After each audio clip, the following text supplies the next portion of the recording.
Hello friends, welcome to my channel Arpit the banking guy. मेरी जो last video थी general awareness वाली, उसमें बहुत से लोग का कमेंट आया था कि सर आप इंग्लिश सेक्शन के लिए भी एक स्ट्रेटेजी वीडियो बनाएं। तो ये रही मेरी स्ट्रेटेजी वीडियो इंग्लिश सेक्शन के लिए। बाकी वीडियो स्टार्ट करने से पहले मैं कहना चाहूँगा कि जो चैनल पर नए हैं प्लीज़ चैनल को सब्सक्राइब कर दीजिए और बाकी इस वीडियो को लाइक कर दीजिए। अब बात रही इंग्लिश सेक्शन का वेटेज। पहले मैं वेटेज से स्टार्ट करता हूँ। इंग्लिश सेक्शन का वेटेज कितना होता है, देखिए। आई जैसे मैंने यहाँ पे नोट कर रखा है, IBPS PO में प्री से में 30 मार्क्स की इंग्लिश आती है, मेंस में 40 मार्क्स की। IBPS क्लर्क में भी प्री में 30 मार्क्स की आती है, मेंस में 40। SBI PO में 30 मार्क्स, मेंस में 40। SBI जूनियर एसोसिएट में प्री में 30 मार्क्स की आती है, मेंस में 40 मार्क्स की आती है। RRB PO और RRB ऑफिस असिस्टेंट में प्री में इंग्लिश नहीं आती, सिर्फ मेंस में आती है 40 मार्क्स की। ये तो हो गया इंग्लिश सेक्शन का वेटेज। बाकी बात रही है अब इंग्लिश सेक्शन में सिलेबस क्या क्या है। इंग्लिश सेक्शन में जो बैंकिंग सिलेबस है वो मेन 3 चीज़ों पे डिपेंड करता है। एक है पहला ग्रामर, दूसरा वोकैब और तीसरा रीडिंग। बाकी सिलेबस भी डिस्कस करने से पहले मैं ये डिस्कस करूंगा कि इंग्लिश सेक्शन में प्री और मेंस में क्वेश्चन किस हिसाब से आते हैं। देखिए, मेनली इंग्लिश सेक्शन का जो पेपर होता है वो 3 चीज पे ही बनता है। एक होता है माइसलेनियस सेक्शन, जो ये आज सारे को आपको दिख रहे हैं, ये सब माइसलेनियस के टॉपिक हैं, ये जितने टॉपिक हैं। बाकी दूसरा है आपका रीडिंग कम्प्रिहेंशन और तीसरा है पैराजम्बल। आपका आरसी लगभग 9 से 10 मार्क्स का आ ही जाता है मिनिमम। पैराजम्बल भी 3 से 5 मार्क्स का आ ही जाता है। बाकी जो बचे आपके उसमें ये आपके डिफरेंट टाइप के क्वेश्चन आ जाते हैं, जिसमें आपका एरर डिटेक्शन है कि आपको एरर बताना है। कभी कभी आ जाता है एरर बताने को, कभी कभी आ जाता है कि कौन सा सही है, इसमें कौन सा करेक्ट है, आपको वो बताना है। वो ज़्यादा टफ पड़ता है। फिलर्स हैं कि आपको एक सेंटेंस दे दिया जाएगा, उसमें कुछ वोकैब के वर्ड गायब होंगे, आपको फिल करने हैं कि इसमें कौन सा वर्ड फिल होगा। क्लोज टेस्ट है, क्लोज टेस्ट एक पैराग्राफ होगा, उसमें बहुत सी जगह पे आपको fill in the blanks type का फिल करना पड़ेगा। सेंटेंस कंप्लीशन, सेंटेंस आपको कंप्लीट करना पड़ेगा। सेंटेंस इंप्रूवमेंट भी आता है, फ्रेज रिप्लेसमेंट आता है। ये लगभग मैक्सिमम मेंस में और PO प्री में आता है। क्लैरिकल लेवल में फ्रेज रिप्लेसमेंट कम आता है, लेकिन कभी कभी आ भी जाता है, कोई रिस्क नहीं ले सकते। बाकी सेंटेंस अरेंजमेंट, री अरेंजमेंट, कॉलम मैचिंग, व्हाट्सएप, ये सब हो गए आपके माइसलेनियस टॉपिक, इनसे पेपर बनता है। बाकी रहा आपका रीडिंग कम्प्रिहेंशन और पैराजम्बल।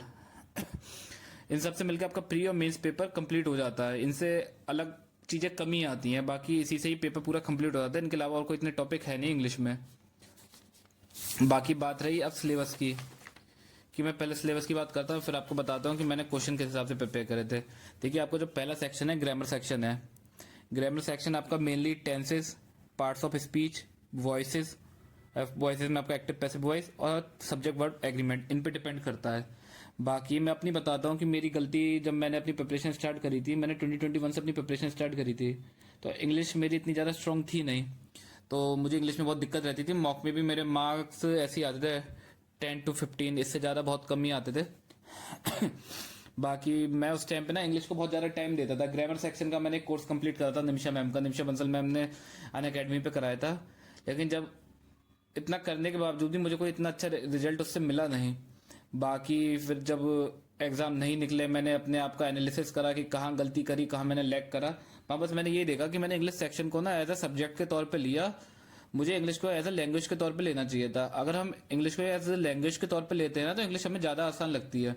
जैसे अब इतना सारा कोर्स करने से अच्छा मेरा मानना है कि आप निमिषा मैम ने 120 रूल्स ऑफ ग्रामर कराए थे, उनकी अगर PDF आप अगर यही कंप्लीट कर लेंगे 120 रूल्स की, तभी आपका सफिशिएंट हो जाएगा इंग्लिश सेक्शन। आपको इतना सारा करने की, आपको इतना सारा जितना दिया ये सब करने की जरूरत ही नहीं है। इसके बाद ये आपका हो गया। उसके बाद निमिषा मैम डेली आधे घंटे की अनअकैडमी पे एक फ्री क्लास कराती हैं। लगभग उसकी टाइमिंग होती है 1:30 PM, एरर डिटेक्शन की। अगर आपको करनी है वो क्लास कर लीजिए, फ्री क्लास है, कोई इसमें ज़्यादा दिक्कत नहीं है। आधे घंटे की क्लास होती है, उसमें जितने भी एरर डिटेक्शन निमिषा मैम कराती हैं, कुछ नए नए तरीके के रूल आपको पता चलते हैं, आप कॉपी में अपने नोट डाउन कर लीजिए, एग्जाम टाइम पर रिविजन कर लीजिए। बाकी और आपको प्रैक्टिस करनी है एरर डिटेक्शन की, तो प्रैक्टिस मॉक में 100+ क्विजेज हैं, फ्री फ्री क्विजेज हैं ये, आप इन्हें अटेम्प्ट कर सकते हैं। मैं तो सबसे ज़्यादा ऐसे ही अटेम्प्ट करता था प्रैक्टिस मॉक के फ्री क्विजेज को। प्रैक्टिस मॉक में एक खासियत, बहुत अच्छी खास बात है कि आपको फ्री क्विजेज बहुत मिलते हैं प्रैक्टिस मॉक में, उससे मेरी बहुत हेल्प हुई है। इंग्लिश सेक्शन में बहुत से फ्री क्विजेज हैं, उसमें ये एरर डिटेक्शन वाले क्विजेज आप करिए, 100+ क्विजेज हैं, आप इन्हें कंप्लीट करिए। आपको जो नया रूल पता चले उसमें आप अपने कॉपी में नोट डाउन करिए, पेपर टाइम पे एक रिविजन कर लीजिए। ऐसे ही ग्रामर आपकी इंप्रूव होती है। बार बार ज़्यादा क्लासेस करने से या पूरा कोर्स कंप्लीट करने से ग्रामर इतनी इंप्रूव नहीं होती है। अगर आप पे टाइम बहुत ज़्यादा है तो आप कोर्स कर सकते हैं, मैं मना नहीं कर रहा हूँ, ये आपके ऊपर आपकी राय है। मैं अपने लिए बता रहा हूँ, मुझे कोर्स से कोई इतना बेनिफिट मिला नहीं था। बाकी बात रही दूसरा सेक्शन इंग्लिश का, वो है वोकैब सेक्शन। वोकैब के लिए देखिए, वोकैब आप रीडिंग से भी आपकी इंप्रूव हो जाती है, मैंने रीडिंग से ही करी थी। बाकी रीडिंग वाला मैं टॉपिक आपको भी थोड़ी देर में बताऊंगा, पहले मैं वोकैब पे ही बताता हूँ। तो निमिषा मैम की 220 रूट वर्ड की पीडीएफ है, आप इसे कंप्लीट कर लीजिए। इसमें लगभग 3000 प्लस वोकैब है। इसे आप कंप्लीट करेंगे तो ये बहुत सफिशिएंट है, आपको बहुत चीज़ें इससे क्लियर हो जाएंगी। इससे आपको सिनोनियम भी हो जाएगा, एंटोनियम भी हो जाएगा, वोकैब आपकी इससे इंप्रूव हो जाएगी। क्योंकि देखिए मेनली इंग्लिश सेक्शन में जो ज़्यादा रोल होता है वो वोकैब और रीडिंग का ही होता है, इतना मुझे ग्रामर का नहीं लगा।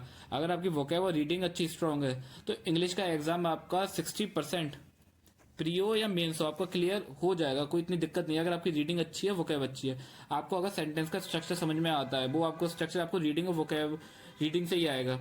क्योंकि और वोकैब से आपको फायदा क्या है, जैसे फिलर्स टाइप के क्वेश्चन आते हैं, फिलर्स में डायरेक्ट अगर डायरेक्ट फिलर होता है तो आपको अगर मीनिंग पता है वर्ड का तो आप डायरेक्ट फिल कर सकते हैं। अगर मीनिंग नहीं पता है तो आप पार्ट्स ऑफ स्पीच से भी कर सकते हैं, वो अलग अलग चीज़ है। लेकिन अगर आपको मीनिंग पता है उस वर्ड का तो आपको डायरेक्ट कर सकते हैं, कोई ज़्यादा एफर्ट लगाने की जरूरत ही नहीं है। फिर बात रही, फिर वोकैब में आता है फ्रेजेस और ईडियम्स। देखिए ये मैं इतना मेरा स्ट्रॉन्ग ये था नहीं, इसमें तो ऐसा है फ्रेजेस बहुत है, फ्रेज तो बहुत ज़्यादा कंफ्यूजिंग होती है, तो ये तो मैं पक्का छोड़ जाता था। ईडियम्स ऐसी मैंने 500 प्लस ऐसी ईडियम्स मैंने अपनी कॉपी में लिख रखे थे, वही मैं रिवीजन करता था। अगर उनसे आ जाता था क्वेश्चन तो मैं कर देता था, नहीं तो मैं ज़्यादा इतना गैस वर्क करता नहीं था। बाकी अब बात रही रीडिंग की, रीडिंग से कैसे आपको इंग्लिश इंप्रूव करना है, तो एक रीडिंग आपका मेन रोल आपका प्ले करता है, सिलेबस में बहुत ज़्यादा प्ले करता है। क्योंकि रीडिंग से ही आपका रीडिंग कंप्रहेंशन होता है और पैराजम्बल होता है। अगर आपकी रीडिंग अच्छी है तभी आप ये कर पाएंगे, नहीं तो आप कर नहीं पाएंगे। बाकी रीडिंग आपको कैसे इंप्रूव करनी है, आप डेली एडिटोरियल करिए द हिंदू का। द हिंदू की पीडीएफ आपको टेलीग्राम पे मिल जाती है, आप द हिंदू के एडिटोरियल करिए, 2 एडिटोरियल पर डे आते हैं। ये तो अगर आपको एडिटोरियल नहीं अच्छा लग रहा है, इतना इंटरेस्ट नहीं बैठा है, तो आप नोवेल करिए। मैंने तो भैया जब नोवेल मैंने अपनी स्टार्ट की थी एडिटोरियल से भी पहले, लगभग मैंने जब अपनी प्रिपरेशन स्टार्ट करी थी 20 प्लस नोवेल मैंने कंप्लीट कर ली थी रीडिंग के चक्कर में। उससे मेरी बहुत ज़्यादा बेनिफिट मिला, मुझे इतना किसी कोर्स से बेनिफिट नहीं मिला जितना मुझे रीडिंग से मिला। रीडिंग से एक फ़ायदा क्या था, जैसे द हिंदू है, द हिंदू में डेली बहुत से वोकैब आती हैं। अब जैसे निमिषा मैम द हिंदू की क्लास लेती हैं डेली यूट्यूब पे, उससे वो क्लास लेने से पहले 10-12 वोकैब के क्वेश्चन वोकैब आपको लिखवा देती हैं, उसको फिर आपको पीडीएफ के फॉर्मेट में भी प्रोवाइड करती हैं, वो वीकली और मंथली। मैं तो वो डाउनलोड कर लेता था निमिषा मैम के टेलीग्राम ग्रुप से। तो जो मंथली पीडीएफ आती थी उसमें अच्छी खासी वोकैब होती थी 300 प्लस। तो ऐसी मैं 3-4 मंथ की वोकैब की पीडीएफ मैंने इकट्ठी कर ली थी और उसी को मैं एग्जाम टाइम पर रिविजन करता रहता था। क्योंकि वोकैब तो ऐसा है कि बहुत है, लेकिन आप जितना याद करेंगे ना, भले ही आपको सारा रिटेन नहीं हो रहा है, लेकिन एग्जाम में जब क्वेश्चन आता है ना, अगर आपकी वोकैब एक भी बार भी पड़ी हुई है तो आप गैस वर्क वहां लगा सकते हैं। अगर आपने बिल्कुल नहीं पढ़ी है तो आप गैस वर्क भी नहीं लगा सकते हैं, फिर तो वो बिल्कुल से आप तुक्का ही कहेंगे। तो आपका वोकैब बहुत जरूरी है इंग्लिश के लिए। लोग कहते हैं कि वोकैब कितना भी रट लो कोई फायदा नहीं है, मेरे हिसाब से वोकैब का बहुत ज्यादा रोल है इंग्लिश में। अगर आपकी वोकैब अच्छी है तो इंग्लिश में आपकी कमांड अच्छी है। बाकी जब आपकी रीडिंग अच्छी हो जाएगी, रीडिंग से आपका आरसी होने लगेगा, पैराजम्बल होने लगेगा। क्योंकि अब बाकी रही पैराजम्बल की केस में, देखिए पैराजम्बल के केस में लोग की निगेटिव बहुत जाती है, तो मेरी भी निगेटिव बहुत जाती थी पैराजम्बल में। मैं जब बहुत ज़्यादा श्योर होता मैं तभी पैराजम्बल में पूछे पांचों के पांचों स्टेटमेंट लगाता, नहीं तो मैं फर्स्ट और लास्ट बस यही लगाता हूँ। क्योंकि फर्स्ट और लास्ट सबको मिल जाते हैं। बाकी फर्स्ट तो जिसमें मैक्सिमम सबको मिल जाता है, लास्ट में चलो एक तरीका होता है कि आपको देखना पड़ता है सजेशन है क्या है, तो लास्ट भी पता चल जाता है अगर थोड़ा बहुत आपकी रीडिंग अच्छी हो। तो ये दो तो आपको पता चल ही जाते हैं, तो 2 मार्क्स तो इसके हो ही जाते हैं। बाकी जो बाकी के अगर आपको लग रहा है कि हाँ आपसे पैराजम्बल पूरा कंप्लीट हो सकता है तो आप कंप्लीट करिए, नहीं तो ज़्यादा रिस्क लेने का कोई फायदा नहीं है। क्योंकि इंग्लिश में निगेटिव बहुत जाती है, वो मैं अभी आपको आगे बताता हूँ कि क्या है। देखिए ये तो हो गया पूरा आपका सिलेबस इंग्लिश का। बाकी बात रही किस टॉपिक को किस हिसाब से प्रिपेयर करना है, मैं उसको आपको बताता हूँ क्वेश्चन वाइज। जैसे ये पेपर का क्वेश्चन है, देखिए आपकी एरर डिटेक्शन मैंने बता दिया, प्रैक्टिस मॉक से करिए, आपको बहुत ज़्यादा फायदा मिलेगा। नहीं तो निमिषा मैम से भी कर सकते हैं आप। अब एरर डिटेक्शन भी एक बहुत ज़्यादा रोल प्ले करता है इंग्लिश में, कि लोग की कट ऑफ इसकी वजह से भी रह जाती है।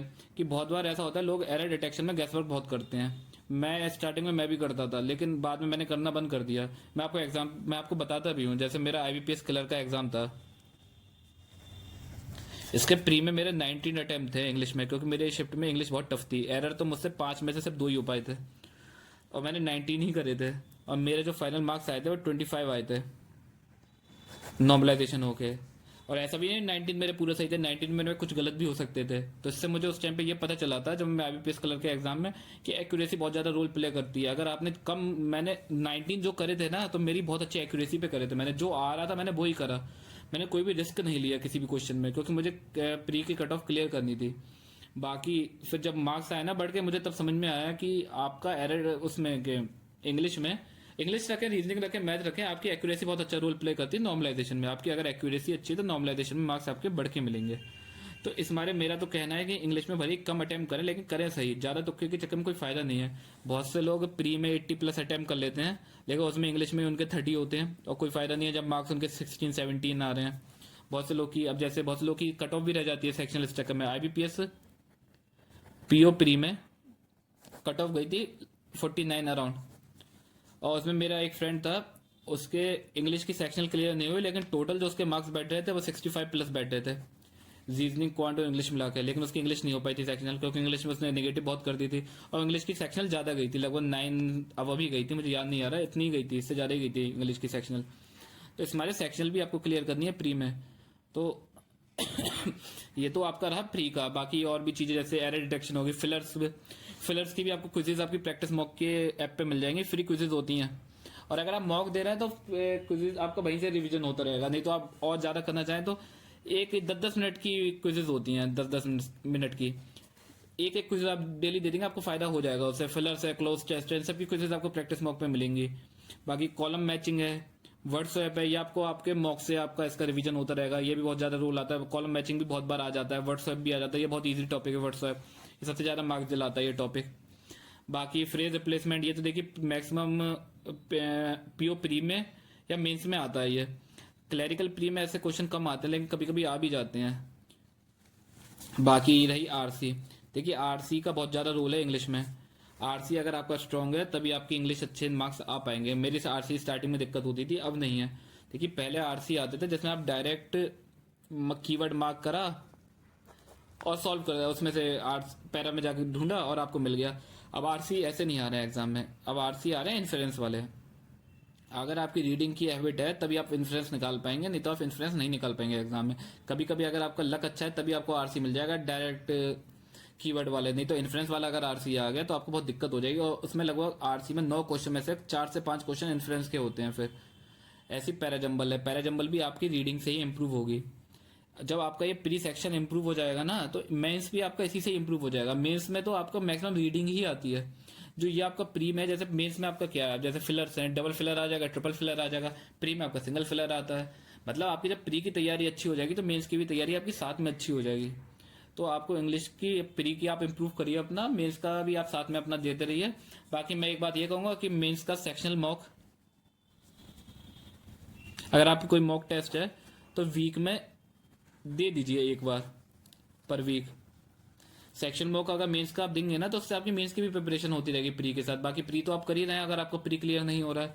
बहुत से लोगों का इंग्लिश की वजह से प्री रह जाता है। मेरी भी इंग्लिश इतनी अच्छी थी नहीं, मैं भी हिंदी मीडियम बैकग्राउंड से ही हूँ, तो मेरी भी इंग्लिश ऐसी इंप्रूव हुई थी। बाकी ये तो रहे इंग्लिश की स्ट्रेटेजी वीडियो। बाकी अगर आप लोग को और भी सेक्शन के अकॉर्डिंग वीडियो चाहिए किसी भी सब्जेक्ट की, बाकी मुझे कमेंट सेक्शन में आप बता दीजिएगा। बाकी जहाँ तक मैं क्वाड की वीडियो भी आपकी 1-2 दिन में आ जाएगी, थोड़ा मैं भी लेट हो गया हूँ वीडियो अपलोड करने में। आप लोग, बाकी जो लोग चैनल पर नए हैं इस चैनल को सब्सक्राइब कर दीजिए और वीडियो को लाइक कर दीजिए अगर उन्हें वीडियो अच्छी लगी हो। Thank you very much.